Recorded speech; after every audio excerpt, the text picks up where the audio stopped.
ಇಲ್ಲಿ ನೋಡಿ ಫ್ರೆಂಡ್ಸ್, ಈ ನಾಯಿಗಳು ನೋಡಿ ಎಷ್ಟು ತಿಂಗಳಿಂದ ಓಡಾಡ್ತಾ ಇದ್ದಾವೆ ಗೊತ್ತಾ. ನೋಡಿ 3 ನಾಯಿಗಳು.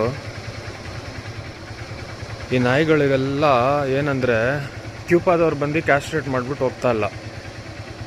HSR 80 ಲೇಔಟ್ ಸೆಕ್ಟರ್ ಇದು. ಇಷ್ಟು ನಾಯಿಗಳು ಬರ್ತಾರೆ, ನಾಯಿಗಳು ಫೀಡಿಂಗ್ ಮಾಡಿದ್ರೆ ತೊಂದರೆ ಆಗುತ್ತೆ ಅಂತ ಹೇಳ್ತಾರೆ ರೆಸಿಡೆಂಟ್ಸ್ಗೆ. ಫೀಡ್ ಮಾಡಿಲ್ಲ ಅಂದರೆ ಇವು ಹಿಂಗೆ ಓಡಾಡ್ಕೊಂಡಿರ್ತವೆ. ಯಾರು ಕಾರಣ ಇದಕ್ಕೆಲ್ಲ?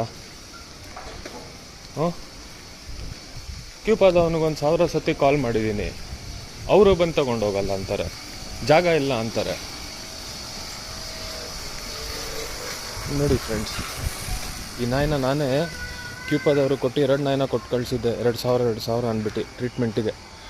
ಜಾಗ ಇಲ್ಲ ಸರ್, 2000 ಕೊಟ್ಟಿದ್ದೀರಾ, 4000 ಟೋಟಲು ಟ್ರೀಟ್ಮೆಂಟ್ ಮಾಡ್ತೀರಿ ಅಂದ್ಬಿಟ್ಟು ಬಂದು ತಂದುಬಿಟ್ಟಿದ್ದಾನೆ. ಬಿಡೋದಕ್ಕೆ 1000 ರೂಪಾಯಿ ಕೊಟ್ಟಿದ್ದೀನಿ, ಸಪ್ರೇಟ್ 2000. ಅದ್ರ ಮೇಲೆ ನೋಡಿದ್ರೆ 2000 ಕೊಟ್ಟಿದ ಮೇಲೆ ಈ ನಾಯಿಗೆ ವಾಪಸ್ ತಂದುಬಿಟ್ಟಿದ್ದಾರೆ ಜಾಗ ಇಲ್ಲ ಅಂತ. ಒಂದು ನಾಯಿ ಅಂತೂ ಸುತ್ತಾಯಿತು.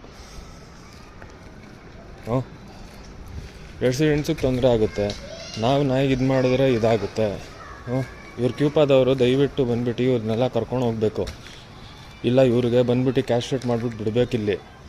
ಅದು ಬಿಟ್ಟು ನಾವು ರೆಸಿಡೆನ್ಸಲ್ಲಿ ಏನಾದರೂ ಮಾಡಿದ್ರೆ ತೊಂದರೆ ಆಗುತ್ತೆ ಅಂತಾರೆ, ಫೀಡ್ ಮಾಡಿದ್ರೆ ತೊಂದರೆ. ಇಂಥ ನೀರೆಲ್ಲ ಕುಡ್ಕೊಂಡು ಕಸ ಗಿಸ ಎಲ್ಲ ತಿನ್ಕೊಂಡಿದ್ರೆ ಅದನ್ನು ಓಕೆನಾ? ನೀವೇ ಹೇಳಿ ಫ್ರೆಂಡ್ಸ್, ಏನು ಮಾಡಬೇಕು ಅಂತ.